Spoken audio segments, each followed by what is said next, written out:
Get ready for 4 power-packed webinars coming your way this Saturday. First one, we'll be talking about mastering estate planning.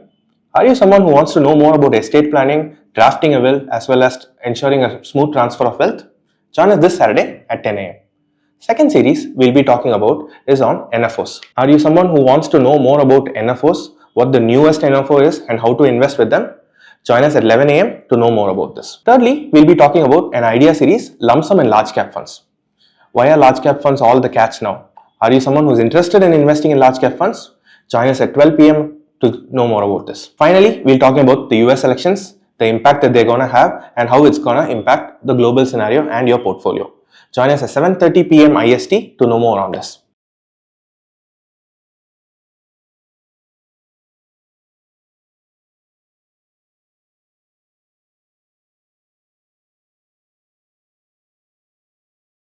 Welcome to this series, Talking Straight with Shyam Sekhar.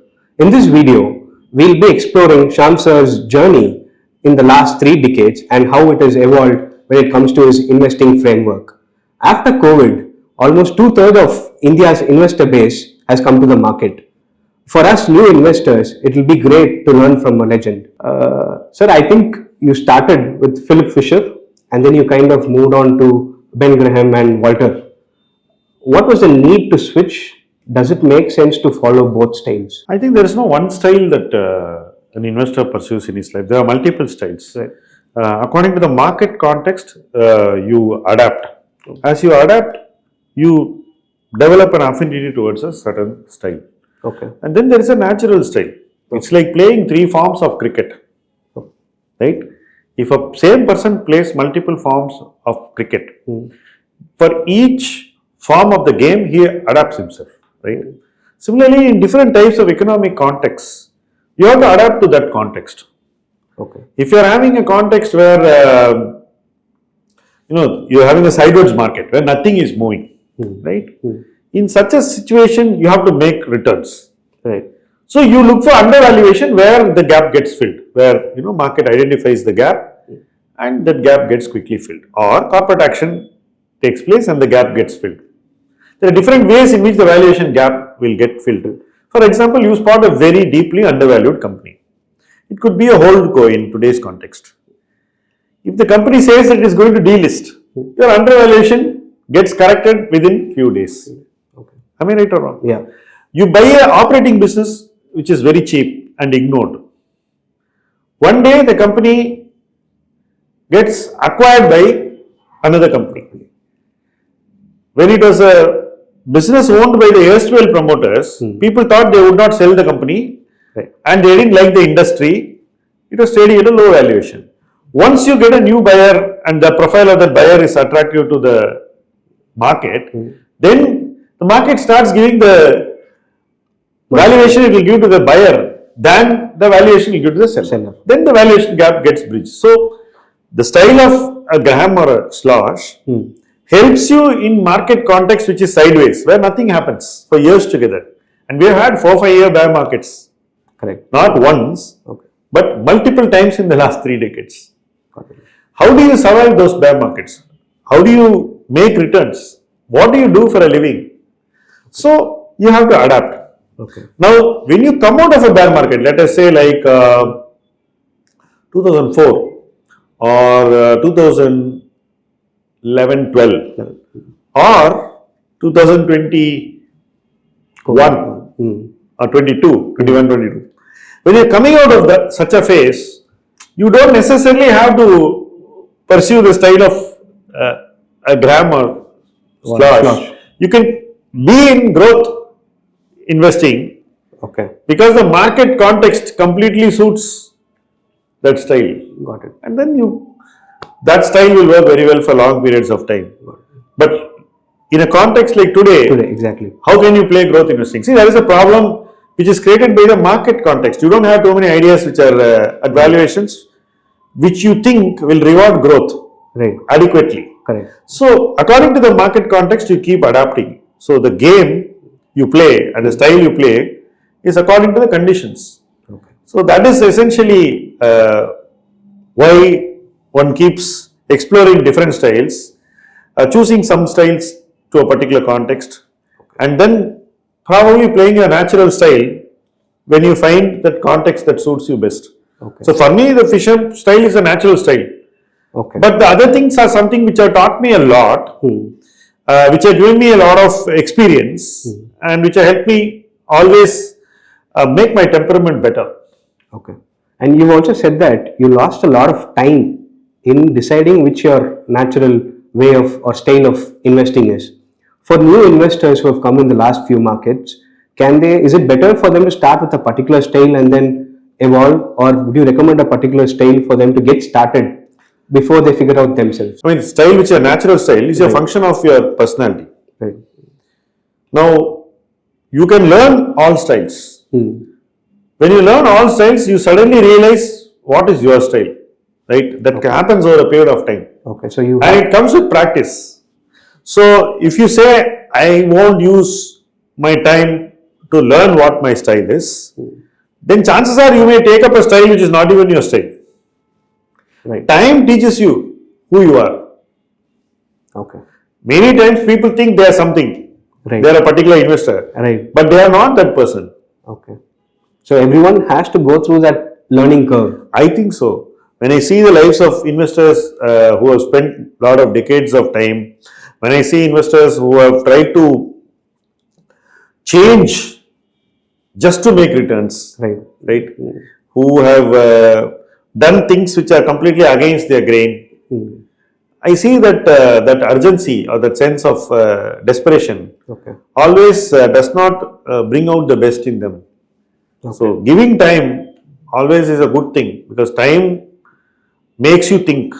Right. When you're sitting and not doing anything as an investor, you wonder why you're not doing anything. Why am I not getting any ideas? What can I find? Where can I go and look? Which is the theme that is out of favor today. You start thinking more and more. Time lets you think. Got it. And when you think more with passing of time, slowly you start thinking clearly. That is very important, right?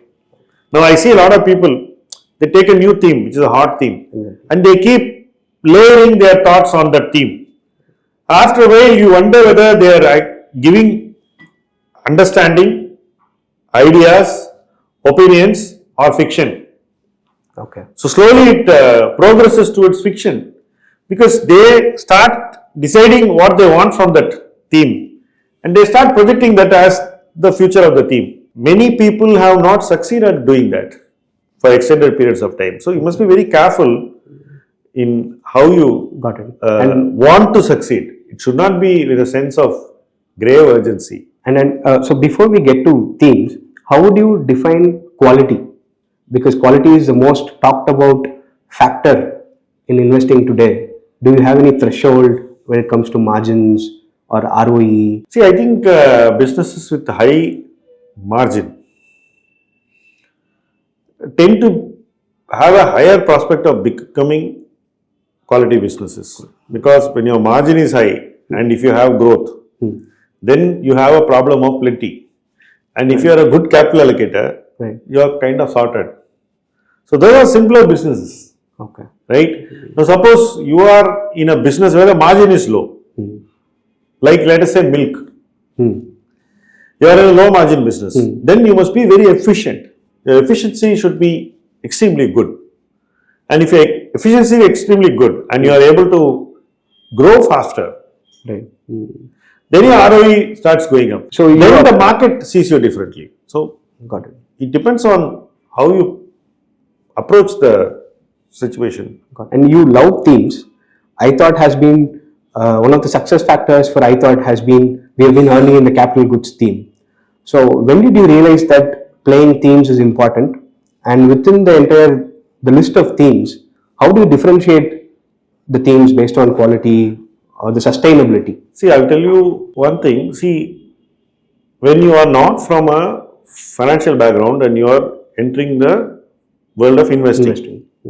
It's a very challenging situation, because you are trying to understand businesses and trying to identify businesses which will do well.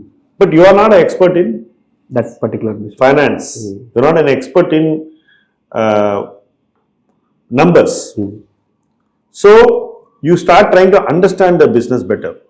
Now you are seeing some 17 to 20 industries, right? Nifty has 17 indices. Yeah. So, and there are indices which are not there in Nifty. So, I would think there will be more industries which are not there, right? Right. So, you are seeing many industries. So, when you see in industry, you try to develop an understanding of the industry. So, it's a qualitative understanding. When you understand businesses qualitatively better and better and see them clearer and clearer, you start seeing the thematic superiority of certain industries over other industries. So, your mind starts processing what you see in a certain manner. And when you start processing what you see in a certain manner, you start seeing the good clearly from the mediocre and the bad. And when you start seeing the good clearly and focus more intensely on what is looking good, you will identify a few which will actually become great. So, the clarity that comes from understanding themes begins to start working in your favor. But the starting point of the origin is that you are not a master of numbers first. So, you have to have some other skill that will compensate for the lack of financial rigor and training which a chartered accountant or a CFA has. Right? So, that's how I started thinking thematically, because it is very easy for me to, sort my ideas, distinguish them and pick. Okay. Also, India has been a country in constant transformation the last 35 years. When a country is in constant transformation, economic opportunities should be clearly distinguishable. And these economic opportunities come out of policies of the state mainly. Right. So, you have to identify a theme from what policies are announced by the state. Now, if you notice, some people picked up renewables as a theme after this after COVID in India, and then it went global also. In both instances, I believe it's purely a function of government policy, right? Without the policy, the industry has no economics. You agree or you don't agree? Agree. It has no underlying economics. Yes, correct. But the policy manufactures a certain economics. So, the persons who see it early, thematically, tend to be earlier into the theme and get a bigger share of the profit pool. So, they get vested with a good percentage of the value creation. Early mover advantage. Yeah. Now, if they are looking at numbers and then trying to identify whether these are opportunities, they could have never invested. That is why you see that companies which 3 years ago could not IPO, today IPO at let's say 20x. Right? What changed in 3 years? Somebody identified the theme from policy changes, bet it early, and then when the policy started playing on the ground, the theme started blowing out. Or saw the blowout in valuation. So even if a particular theme is not up to your quality standard, like Munger says, you will have to be able to recognize trade-offs. Any theme could be a right buy at a right price. Would you agree to that statement? I do agree. There are a number of instances where we bought businesses which the market did not like, and the businesses have done well. Okay. Because when tailwinds are the strongest, even mediocre businesses start looking great. So, like I mentioned to you now about renewables. So, wind is one good example, solar is another example. When you have such enormous tailwinds, you have to buy those themes. At the time, the current performance won't justify the theme. Past performance will look very scary. Right? So, you mentioned Munger's words. Right. The businesses will call for a lot of compromises when you buy. Correct. And then when it does extremely well, it starts throwing out cash. Right? At that point, you start believing that this is forever. Structural. Structural. You use the word structural bull run. So, yeah, correct. But effectively, you have to be at the right place at the right time, and you have to be early. Okay. And you must be in a theme long enough. Got it. Somebody who identified Page Industries at 400 and sold it at 800 is never going to live down that. And you mentioned government policies and government expenditures.